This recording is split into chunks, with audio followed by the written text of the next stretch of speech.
Ladies and gentlemen, welcome once again to an exciting episode of Epicenter, where we feature business leaders and influencers who are help shape today's digital economy.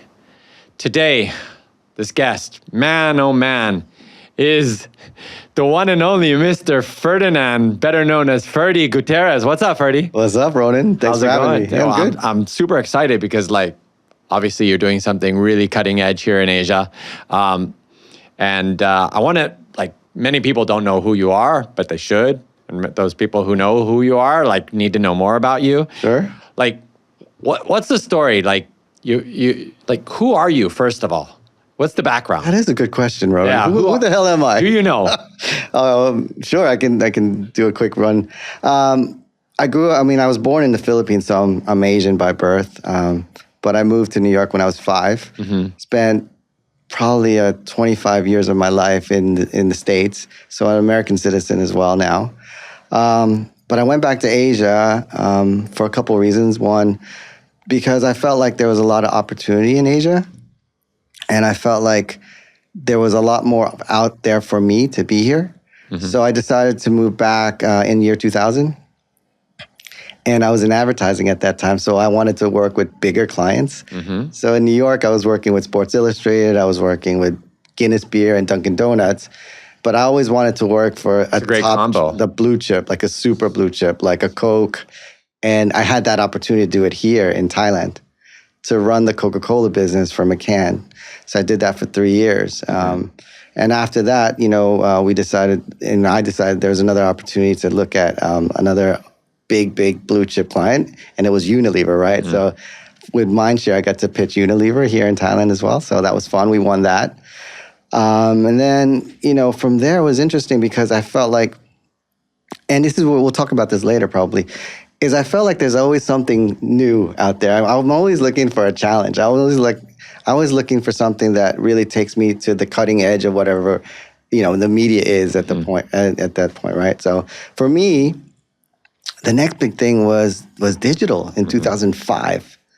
So can you imagine what digital was like in 2005 here in Thailand? Banner ads. Yeah, what was it? The Sanook website or something? Sanook and Kapuk were the major websites here in Thailand. And I got to work with a couple of pretty cutting edge guys, the guys from A-commerce, Paul and John and Tom and those guys, and Tiwa. Yeah. So that was, and Russ Conrad, all those guys, they were my peeps, right? Yeah. Matt Ward, all those guys, right? Oh. Some real rock stars in the industry, Bangkok Tech Mafia, right? Yeah, that was the mafia. So I got into digital because I was telling them I felt like the next big thing in media is I believe marketplaces should be all online, right? Whether you buy a newspaper, TV, radio. And I guess it was a kind of the beginnings of what I felt would be programmatic at one point, where you don't have to go and talk to, Poster Scope and or these outdoor companies to say, hey, which outdoor advertising makes sense to me? Why can't we do it all online? Why can't we have it in one marketplace? That was my thought. Mm-hmm. And they liked that thought, and they thought, maybe this guy could be good as a media director. So I was their first media director because I had experience in traditional media from back in the day, and no one had digital experience, anyways. Yeah, so I was like, okay, I'll do it. So I was a media director here in Thailand, and then we started expanding into Southeast Asia. So I got to expand the business in Philippines and really saw what it was like from the ground up. Mm-hmm. So I went there with my backpack and I talked to, I just tried to train agencies on how to do it. Because what we had back then that nobody else had was technology. Because there's the media side of it, but what about the technology side of it? So those guys had rich media. So when I showed them rich media, everyone's like, holy crap, you could do that. I was like, yeah, you can do that. Because there's video advertising. And remember, static banners versus a really great expanding banners, videos, blah, blah, blah. And then we... Pop-ups? No, then you add on top of that the data. Yes. Which that blows people away, right? So then from there, we took Philippines into $1 million business in my first year, right? So, and that was, to me, that was my first baby. So I got to thank Paul and those guys for trusting me to do that, right? That was my first little company that I ever built. Wow. And then from there, had one more chance, two more chances at advertising because, it was like the Godfather. They kept pulling me back because I didn't want to do it anymore. And everybody kept saying, could you do this, do that for me? So I did it, work with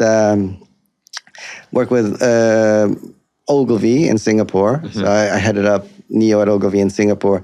And then my last stint in advertising was with Havas. I was the CEO of Havas here, Thailand. I remember that. Yeah. Yeah. So, it's just down the road. And then in between then, I built my own company doing social games. So there was a time, if you remember, where Zynga was super hot, right? And I wanted to build games that had insight, right? And the insight was that most of the players playing these kind of games were women. But if you looked at the competitive set for those games, right, there was only like 4 big games for women. And I was like, we can build another one here in Asia. And the idea was the big innovation piece that we had versus the others is that you could get real world rewards for playing our game. So the idea was to build a closet and to build the some people, let's say Farmville, you're building a farm. My game, you build a closet. And you get to shop, and it's a story where you start in Soho and you keep on going, right? Sounds like a dream. For girls, because we thought for guys too. Yeah, the insight is, what do women like? They like fashion, they like shopping. And they like to nurture things like in Farmville, because half of those games is the psychology is, I want to show people that I've built the most beautiful farm and it works perfectly and stuff like that. So we made it into a closet. But the innovative part of it was, if you were really good at playing and everybody liked your closet, you get some real world items like Louis Vuitton bags, Chanel bags. We were giving that away every month for people, and women went bananas. Absolute bananas. So we had 1 million DAUs on this thing and about 5 to 7 million MAUs. It's pretty good. And there was places that we never marketed to. Brazil, the US, Turkey. They were going crazy for it. It was nuts. So I sold that after 3 years. It was one of my most amazing experiences of my life to build it from the ground. This first time I did fundraising. Raised $3 million for it. It was really, really fun. And the guys that I had on it was great. John Lohr, the guy, he's now, he made Wonderfruit, and now he's he's here at the video game industry like I am now. So I'm going to let him tell you where he is. But I thought it was amazing. That whole experience was amazing. And that's where I got the bug for video games. And again, it was basically from my career perspective, I was like, what is the hottest thing out there? What can I be a part of? How can I use my past experiences in media and advertising and the psychology of understanding how consumers work and putting it into the next big thing, right? So gaming to me was a natural progression to go from advertising. So, and then I worked for Twitch for about, I think, 2 years. And basically, they took my media experience and really try to build, communities around it and build a content thing around it. And communities is a big part of what Twitch is all about. It's a community of gamers. And that's why I saw the power of community and how we can really channel that energy into building businesses. And then, after that, I'm at Ampverse. So you go from media to being a founder. You go from basically selling digital ads to creating a gaming product, yeah. Yeah, I actually built a game. Targeted towards women. Yeah. You spend some time at Twitch. Yep. And now you've basically founded your own esports company. Now, are you an athlete? I mean, what is esports? Oh, yeah, that's a very good question. What is esports? Okay, so I was asked the question earlier, esports? What's esports? Let me try to explain, because gaming is the big, when everybody says this statement that gaming is bigger than movies, music, the NFL, the EPL, all that combined is not right now gaming is, don't quote me, the latest quote is like $250 billion business, right? Probably underestimate. Yeah, it's probably underestimated now. It's probably bigger than that. 500 or yeah, because that was back. Industry. Yeah. So there's gaming, right? And gaming has entertainment and all these other things, right? And there's a competitive side to gaming, right? It's just like any other sport, whether it be football or basketball. It's the competitive side. It's a league. You know, they're playing in leagues, but instead of playing soccer or football or basketball, they're playing League of Legends, or they're playing Arena of Valor, or they're playing, Counter-Strike or any big game. So, usually they're 5-on-5 games usually, but there are esports where it's fighting games like Tekken, for example. But it's professional video gaming. Maybe that's the best way to put it. Which could be considered professional sports, right? Well, actually, it's in the SEA Games and about to be in the Olympics. So it's sports. You could win a gold medal if you're good at a game? Yeah, absolutely. So you don't necessarily have to be 6'6" and be able to dunk and shoot a three-pointer to be able to get an Olympic medal. Yeah, I mean... Or run, 9.6 100-meter. Yeah. Well, I'll give you something. Yeah. Like our Arena of Valor team is the world champion, the reigning world champions in Arena of Valor. And they're here in Thailand. What? Yeah. So the reigning world champion... Yes. Arena of Valor. Yes. AOV. Yes. Is here in Thailand. That's right. Bacon time. Like the whole world. The whole world. I think, yeah, whole world. Okay, we're going to have to get to that because, so let's just go back to how this company, how did this start? What is Ampverse? What does Ampverse even mean? It was weird because we were coming up with all these different names for Ampverse. I like it. Now it would be something cool like amplifying the metaverse. Right? Yes, but it's not. It never happened. I never thought of Ampverse as amplifying the metaverse. So if people might have thought, oh, you knew about Web3 though back in the day. Dude, you were smart. Well, I was actually. You probably would have because you're always on the cutting edge of something, and then once it gets popular, you're on to the next. Yeah, well, I would. The way I thought about gaming is I thought of it as content, and the word verse is really about content, right? Yes. Verse is like like poetry or art or music. It's mostly in the written space, right? Verse. But amplifying the word that gaming is the future. That's how I came up with Ampverse.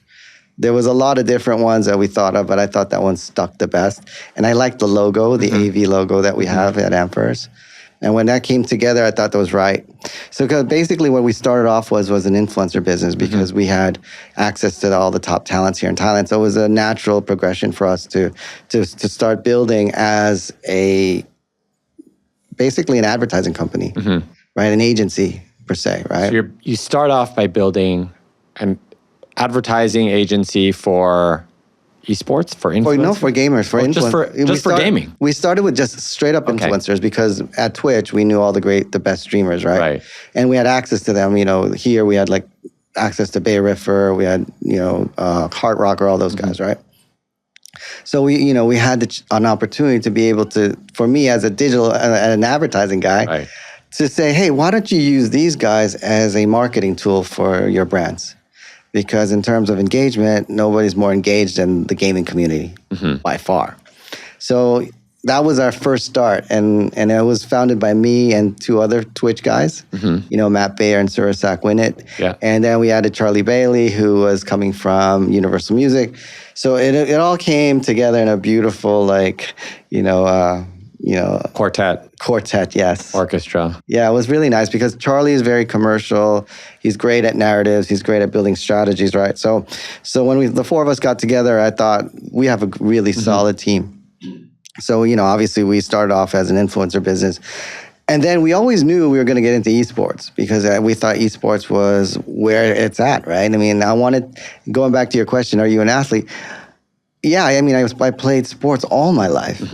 And I've always dreamed of owning my hometown basketball team, right? The Knicks. The Knicks? Yeah, the New York Knicks, who have been the bane in my heart and soul. And I hope I never die without winning the championship because it's been a long time, since 73.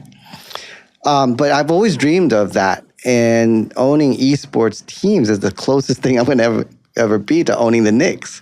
So this is a dream come true for me, because I've got it takes advantage of my media background. It takes advantage of my, love of sports and, being in the sports for forever, loving it since I was a kid.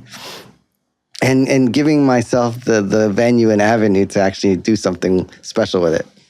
You're kind of like Gary Vaynerchuk, who talks about buying the Jets one day, right? Yeah. I'm also a Jets fan and suffering. Well, you don't start a bidding war. You buy the Knicks, he buys the Jets, and it'll be cool. So you put together this team, and you emerge as like, we're going to focus on esports.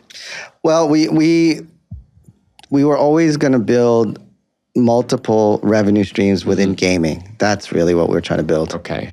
So we knew, the basics of Ampverse is we generate audience through our teams and our talent. Mm-hmm. Right now, we have about 600 million people in our Amp universe, our Ampverse. 600 million. Million people, yeah. Because we're now in Thailand, Philippines, Vietnam, India, right? So we're in Singapore, if you want to count little. Yeah, it's an important market. Yeah, so we're in all those markets, and our next move is to go in Indonesia next. Mm-hmm. So imagine, the vision was to be the biggest gaming company in Southeast Asia, and then the bigger vision one day is to be a global player, right? And it didn't necessarily have to be just on the esports side of it.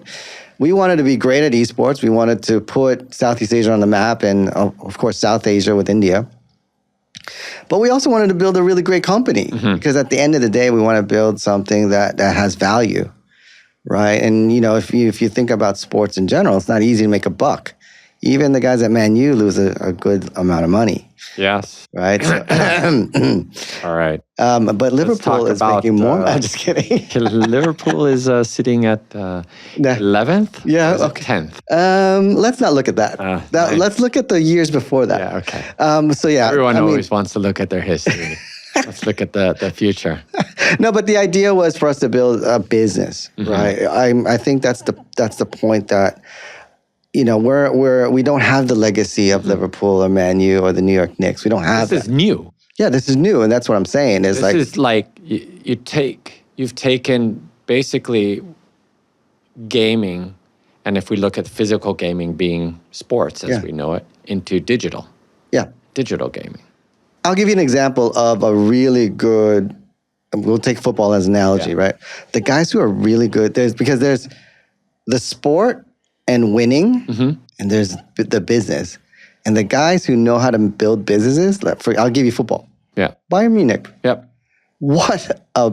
They're just amazing at making money. Yeah. I think they're public, right? Are they public? I'm not sure. But they know when to sell players. They know when to buy assets. They know the business of football. And I want to know the business of gaming. That's really what I challenge where the industry is now. And it's given where, the industry is, it's not easy to make money now, right? And I say, how do we make gaming profitable? But you're not building the game. No, we don't build the game. You are building the teams that play Correct. In the game. Correct. So yeah, I didn't build Arena of Valor. Yes. I didn't build Free Fire. I didn't build. Arena. Thank you for creating great content for this world. Exactly. Yes. We don't build it. We play them. So you play them. Yeah. And this is a concept that maybe still a lot of people don't understand. I mean, there's people who are in this world, and yeah, I'm sure what is the global esports audience? It must be like is it 1 million? 600 million? About. Yeah, it must be. It's big, but it's still relatively small compared to. I think I think the audience is big. I think the relative commercial side of the business is not as big, right? What the difference is, like, let's say the NBA or EPL, they have huge broadcast rights deals. Yeah, you know how much it is. It's crazy, right? I mean. The ABCs or ESPNs have to pay the rights to broadcast, right? Right. Right now, the broadcast is happening for esports mostly in YouTube or Facebook or any other platform or even a Twitch. There's no money in it. So esports teams have to find, yet. But going back to my point, is we have to find different ways to make money, right? And that's one of the challenges I have as an esports person. And every esports person has the same challenge, right? But that's why we diversified. That's why we have influencers. Influencers do make money. It's a good business model. They do. Right? So now we're looking at things like content plays where we're going to be owning and operating, TV shows or programs that could be distributed. We're also looking at building our own maybe mini games at one point. So we're looking at different ways to driving the 600 million Ampverse audience and putting it in places where we can engage them, right? Whether it be content, whether it be tournaments, whether it be TV shows, whatever, and making sure that we start gathering the data, right? And then what we want to do is drive them into our future. Well, we have e-commerce stores, into our e-commerce stores and buying digital and non-digital good, because the whole thing is this audience is already used to buying digital stuff. They're buying skins, they're buying guns, they're buying all that stuff digitally, right? And this is where I believe the market's going to is buying digital as well as physical goods. Right. So that's why I think we're in a good space. We've got the audience, we engage them, we get data, and now we can be pretty powerful is if the data that we could own would be, telling the next generation of advertisers what they want to buy, what their behaviors are. As we know, data is really the raw material for creating value, right? Yeah. And it sounds like you're building something very interesting. And you talk about having multiple revenue streams. Yeah. I want to zoom out just a little bit and talk about the industry, right? Sure. Let's talk about Southeast Asia or Asia as a whole. Sure. Like what does the the esports landscape look like? I mean, are there many teams out there? Are there many different games that are people playing? What is the attraction to actually build a team to play in these leagues? I think it's very similar to when basketball and football, they're super early days in the 1940s and 50s, right? There's this new game or new sport that's come out. And like you said, Asians don't have to be, 7 foot tall and be able to dunk a basketball, right? I believe there's a lot of opportunity because this region leads the world in two places. Well, you can make a case for maybe South America a little bit. But mobile gaming, where mobile gaming is really prevalent here versus, let's say, the US and Europe. Yeah. The US and Europe are mostly either PC or console-ish kind of games. And then here in Asia, it's really about mobile games, which is huge, right? And the way we look at it is we're probably the biggest of the multinational esports owner, if you want to call it that. And what we do is, we own and operate all the top teams. Not all the top teams. We own and operate in every market, each of the teams that we own. And we believe in a hyper-local strategy. So we're not like the Liverpool or Manchester City where they only have one brand. So in Thailand, we have two teams. It's Bacon Time and MITH, and these two teams play different games.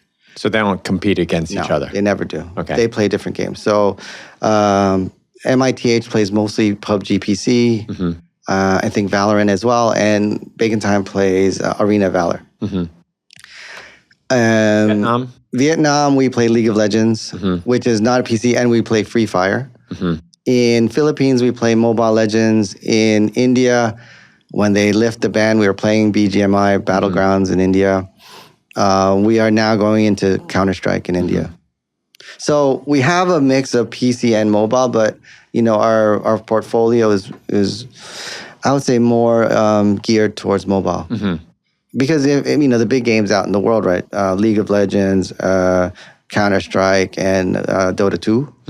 Those are the big boys, right? That's when you're talking about huge numbers. But in Southeast Asia, we're playing very games that are centric to the region. And in every single market that we're in, we play the top game. And what happens when you win one of these tournaments? Oh, we get a prize money and stuff. So there's a nice prize money there. There's good prize. Well, there's fair prize money, and I wish it'd get bigger. And it does over time, right? Over time, it will. That's what I believe. And the audience is growing? Yeah, I mean, we were in the championship in Thailand, and I would say there was, give or take, 3,000 to 4,000 people in the stands in Baitak. It was pretty awesome. Live in the arena? Yeah, it was live, and it was awesome. Like, literally, it was buzzing. So 4,000 people in the arena, and I'm sure people watching online as well? Yeah, definitely. So you got probably upwards, maybe let's say 10,000 people, eyeballs, all on this concurrent, all watching, and they're engaged. Super engaged, man. And the cool thing is, like, if you're watching it on YouTube, for example, you know, fans get to type in and really react to everything, right? You could, if you wanted to see, like, you know, a two-way communication, yes, they're watching it, but they're also engaging in it as well. They're talking, they're talking trash about the other team, or they're rooting for the team, but stuff is happening. And the people who are sitting in the crowd are also engaging? As long as you have your mobile, you can. Well, everyone has their mobile. Yeah, so they totally can. It's pretty cool. It is. So you win these tournaments, you bring in prize money, but surely there's more to this, right? Yeah, I mean, the other ways we make money is sponsorships.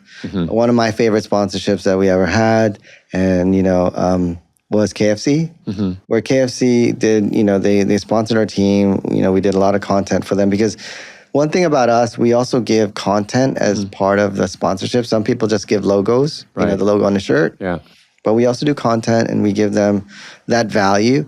But KFC saw us as not just, video game influencers. They thought we were mainstream kind of people, and they put us in TV commercials. Wow. So we did 2 nationally televised TV commercials here in Thailand. Wow. And you're doing this in the other markets too? Starting to, yeah. Yeah. I mean, we did a Gillette tournament in India. We're working with brands. We're not in TV commercials yet in every other in other markets, but we're working with brands.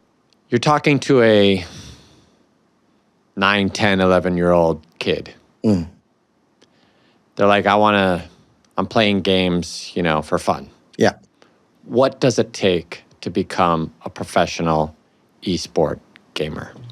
Honestly, just like any other sport. I mean, growing up playing tennis, basketball, football as a kid in New York, you got to put time in. You got to be good at what you do, right? So now there's a big stigma. Hey, if my kid's playing video games, are they wasting their time? You're only wasting your time if you don't have a goal. If you want to be a professional, just like any other goal, if let's say if my son or my daughter wanted to play professional golf, you got to practice. You got to be out in the range. You got to, get a coach and a teacher and all that. Same thing in esports, right? You got to do that. You got to put in the time. You got to play at, you got to practice every day with your team. If you got to know your characters, you got to know what you do well and really be good at it. And then you have to learn how to integrate with others if it's a team game. So, give you an idea. I mean, our guys train constantly. We're just like any other sport, right? We have sports psychologists, right? We have the gold winning. Did she win in judo? There, in Thailand, we had a gold winning judo. I think it was one of the martial arts. She won the gold in the Olympics. She had a psychologist. We use the same psychologist for bacon time. Wow. So our mental game, is super sharp. Wow. Right? And that's what it takes. Think about it. You're on your phone, and you got to hit certain buttons at the right time and coordinate all that. That ain't easy, dude. And speed. Speed, the twitch, the reaction to things, you got to be quick. So reaction times got to be quick. Your mind has to be quick. You got to know what all your other teammates are doing as well. You're competing as one unit. So just like any other team sport, it's pretty exciting to watch all these guys in unison building a plan in order to win a game. It's pretty cool. But to answer your question, it takes a hell of a lot of time and energy. And you got to be dedicated to it. Right. And I heard like in some places outside of Asia, for example, in Europe, let's say, I don't know, Finland, or like if you want to become a professional gamer, the country or they support that, right? That's called career development. Yeah. What needs to happen here in Asia to create like get rid of that kind of stigmatism of hey, you're a gamer, that's just wasting your time. Go get a real job. Well, think about it. Like, let's say for the Olympics, right? You know, the government would help, you know, the athletes, or help them with facility or help them with coaching if they want to be, you know, a gold medalist one day, and it's the pride of the country, right? You know, you get support from that perspective, right? I think that could be interesting. I think gaming, to me, needs grassroots. Because the only thing, when it's popular, it's about building that community to watch the game, right? Why is, let's say, Arena of Valor more popular than Mobile Legends here, right? Because they're both similar games. It's because the community adopted this game, and there's, you know, what happens is over time, there's grassroots programs to be able to, like development leagues, for example. It's like the G League in the NBA, right? You need people who, you know, we populate that with talent, and, you know, hopefully, you know, they look at the professional route, right? You know, you get discovered in these leagues, and then you move your way up to be a pro. And I think that's what you need is more support in that way. I think more brands have to see the value of it, because, you know, the publishers have their budgets, you know, to make a game big, but then they can't do it alone. And they need the help of the communities and brands and you know, the market to be able to make it something, right? So at the end of the day, they need to generate audience so that you get value for the brands, right? So I think, to me, it's a lot of education. To answer your question, we need more education to the people who can support these initiatives in gaming. And I think that it's so new. Like, most advertisers don't get, hey, what is this gaming thing, and how do I get involved? Because, you know, most people don't understand gaming. They know esports, but they don't know the difference between esports and gaming.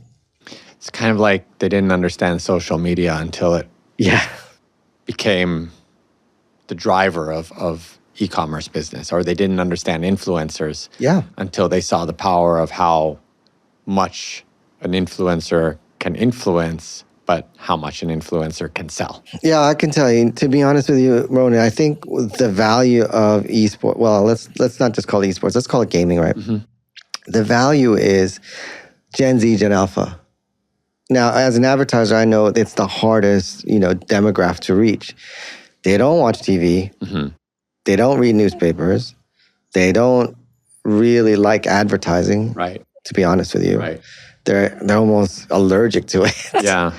And they don't want anything fake. They're looking for authenticity. They're looking for a connection. And they're looking at, from their own, you know, from their lens, they're going to get what they want, right?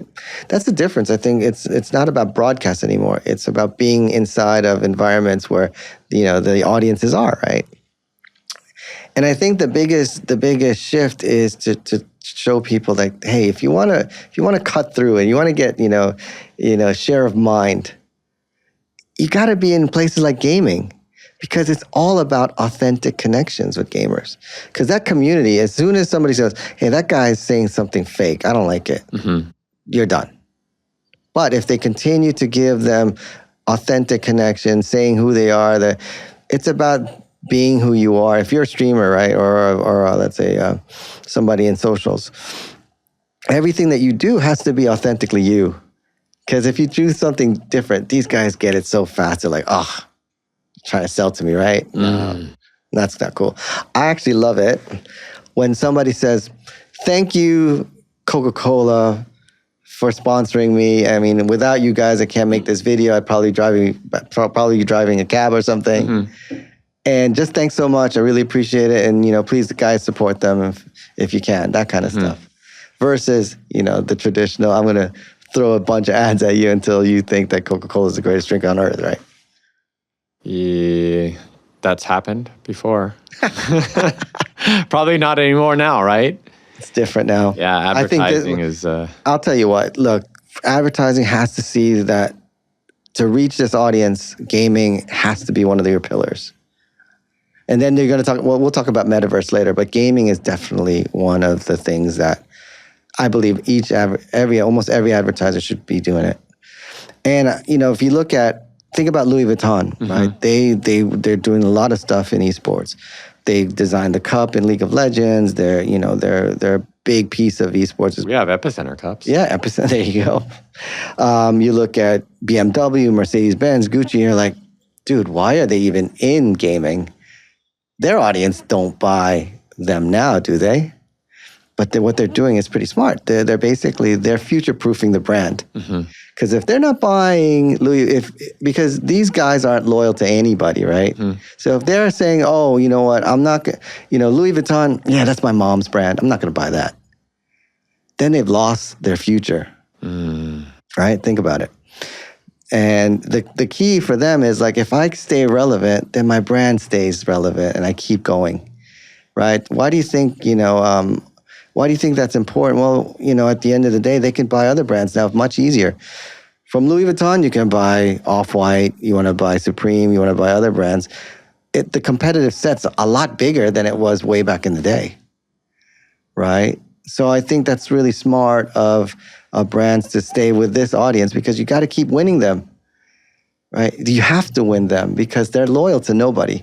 Fast forward to the metaverse. Oh, you want to get to the metaverse? We just go there. We just like why play around in sure. Let's get to it. World. Okay. What is the metaverse for you? It's funny. I always thought gaming has always been a metaverse. If you really, we're just not wearing the goggles and, you're not in Ready Player One and you're sitting in a 3D environment. But when you're playing GTA or you're playing Roblox or you even Wave, if you remember this game, was it Second Life or Half-Life or whatever you call it? That's a metaverse because you're a character. Right. You go there and buy stuff. You do stuff. You got to live and, you got to sustain yourself. You're living in a world, right? And you're living in its own little metaverse, right? That's what I think. I think all this stuff, and don't get me wrong, I do like Sandbox, I do like Decentraland and all that other stuff, but there's no audience in it. But in games, there are. And they're actually buying stuff and doing stuff in games. So to me, a metaverse is GTA. To me, a metaverse is, let's say, Roblox. Yeah. That's what I think a metaverse is. Yeah. Minecraft, maybe. Yeah. I think it's just I would say that like we refer to Web 2, 2.5, Web 3, right? Metaverse is kind of somewhere between where Roblox is and where they want to go. Yeah. But you can't get to where they want to go without where you need to be right now. And Correct. Roblox, Minecraft, these are worlds that have been created, how long ago? Like Minecraft, 10 years already? Yeah. And it's still got super heavy gameplay in there, and it's people like kids, adults spend thousands of hours playing in that metaverse. Absolutely. So you guys, as a gaming company, we're in it. You're in it. We actually have a server, a GTA server. Okay. So what'd be interesting is obviously these are gated and closed communities. One of the interesting plays you can make, and if you can question morality here and there, etc. But cigarette brands can get in there. Alcohol brands can get in there in controlled environments, right? And there's no real hassles to it, right? And, markets like Philippines, India, for example, we can do it, right? So there's interesting plays there. So we're about to do a server in Philippines. We're looking at a server in India as well. And I'll give you, why I think it's super important or super interesting, this whole metaverse thing, right? Going back to my advertising days, right? Yes. We talk about data, right? You're talking about, AC Nielsen or all those guys, they'll collect all this great data, right? But it's still asking a question and you got to fill it out. And, to me, to get to the heart of a person, look at their behavior online. Look at their behavior in games. Because to me, that's the truth. So, for example, if I wanted to be a girl in the metaverse, I could be a girl in the metaverse. If I wanted to, dress like, Drake in the metaverse versus the way I dress today, I can do that. In your real self and the data that you get from that is the truth. That's what I think. Your inner self, what brands want to, sell to you, and you say, hey, what is this demographic thing? Coca-Cola only sells to 15 to 35. That's actually not true. What about the people who are young at heart, et cetera, right? And if you want to look at how to advertise in the future, I think metaverse, man, you get the truest data you can get. And it's uninhibited, right? They get to be who they are. Whatever they want to do, you know it. Yeah. That's really profound. And I think that's that soundbite there about being who you want to be is just look at how they are in that gaming world that's pretty insightful. I think that's why it's so exciting, to be honest with you, Ronan. I mean, you want to know the real story out there. Yeah. That's where you're getting it. Yeah.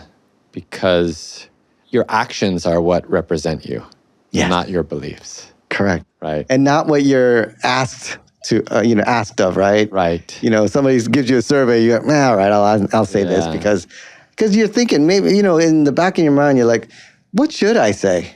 Yeah. Instead of just do it. Because why you have to think? Do you know what I mean? Just do it. Oh, that sounds familiar. Heard of that brand before. Right. Huh. Yeah, I've heard of it somewhere. Ampverse, just do it? Yeah. No. You know what our tagline is? Do you know what our tagline is? What is the tagline? We're playing a different game. We're playing a different game. Right. Everybody's playing, the traditional esports game or traditional gaming game. And we look at it from different angles, like this metaverse thing. I don't know many other gaming companies who think about it this way. Last point I want to touch on is where do you go from here, right? You've talked about the metaverse. You've talked about gaming and how it's the real way to discover your true audience, right? As a brand, is through gaming. Where do you take your company from here? Interesting. I think there's a couple different cool directions, but let's take it from a bigger perspective.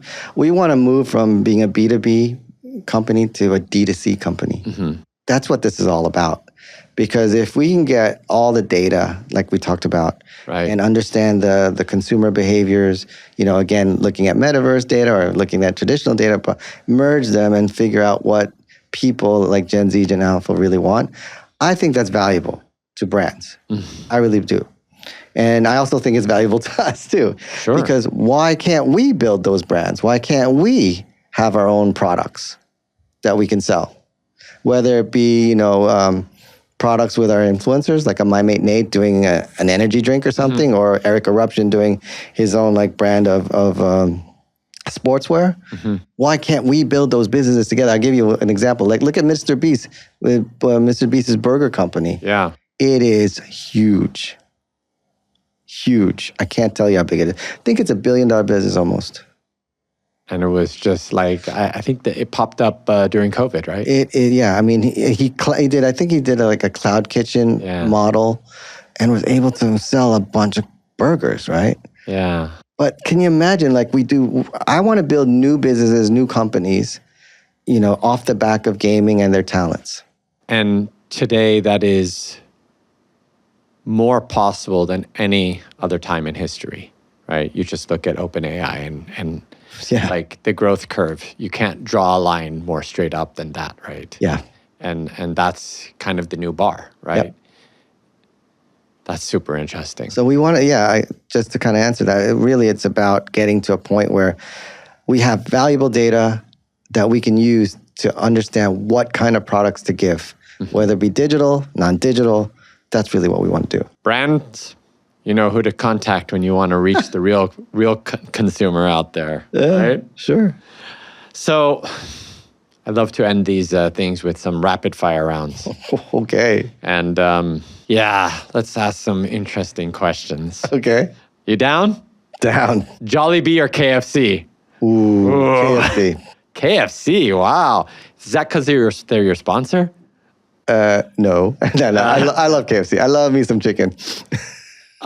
What is the best thing about the kind of America that you grew up in? I loved being able to be more with my friends, physically doing sports, like outdoors. That's what I grew up to.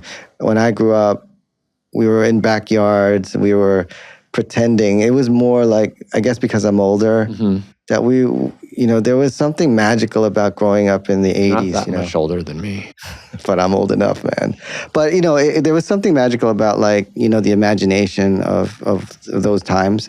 Video games was just coming out. My first ever, console was an Atari 2600. What was your favorite game? Oh, easy. Space Invaders. Yeah. Because Space Invaders was what gave me, it literally started to eat into my sports time. Because I would love to play tennis, love to play American football, love to play all those sports. But when I played, when my parents gave me the 2600, holy crap, I think I didn't leave my room for 3 days. Wow. And my thumbs were like... But I don't know, there was something magic about it, and I loved it. Remember, how the evolution of one player to LAN gaming, to no LAN, to where we are, metaverse. Yeah. That's the evolution, right? Yeah. Did you ever have a Game & Watch? Yes. Yeah, those were pretty cool. I'm Asian, man. It was pretty popular. Yeah. So who is the most inspirational person to you in your life so far? Oh, so many people that I'm pretty inspired by. I would say my dad. Obviously he was a guy who I look up to all the time, and hopefully I'm half the parent he is and half the person he is. So, when it comes to that, I would say him, my dad. You hear that, Mr. Gutierrez? Yeah, that's your son. Be proud of him. 3 principles that you I live by. Yeah. Actually, I only have one. What's that? Game hard? No, be kind. Be kind. I've always been a person who believes in kindness in general. I think that's what makes the world better, and I want to make the world better. I think, if you're kind to people, good things happen in the world. When it comes to business and all that other stuff, obviously there's always tough times, there's always tough things, but do it with heart, do it with compassion, do it as a human being, and the decisions you make it'll be there. And if you understand that principle, easy to guide your life. Love that. My last question, really important one. How many pairs of shoes do you have? Over 100. Oh my God. About 30 plus are Jordans. Favorite Jordans? Jordan 4 Unions. Nice. And for me, dun, dun, dun, Jordan 3s. Yeah. Let's go, baby. The reimagines. Here we are. They look good. Hey, thank you. Ferdy, it's been awesome today. Thank you so much for your time. And thank you, audience, for showing up. Remember to find us on Spotify, Apple Podcasts, and of course, this episode with the video on YouTube. Awesome. Cool.